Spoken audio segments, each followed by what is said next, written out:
Several months before I was saved, I was at a Bible study and I asked the question, how do you know if you're a Christian? And how do you know if you're saved? And I think God's answered this question through my story. Several months later, I went to Charlotte, North Carolina.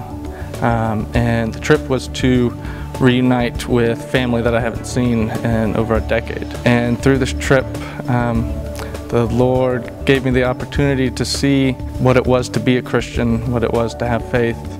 I got to witness Christian marriage and Christian family. The Lord surrounded me with a community and a people that lived in the Lord and lived in His Word. When I left, I still wasn't a Christian. But on the way home, during the commute home, I became a Christian.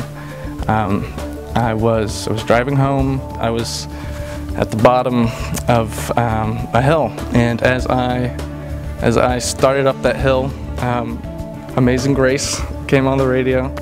I started singing.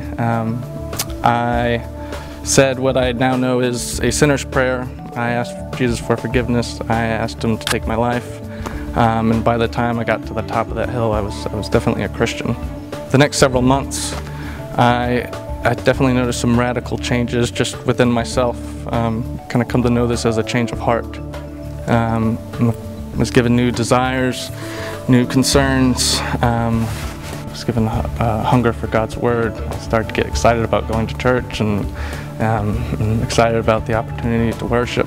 But to the original question that I asked myself, or I asked at this Bible study, how do you know that if you're a Christian, or how do you know if you're saved? It's very simple for me to answer that now, is because I know who I was, and I know who I am now.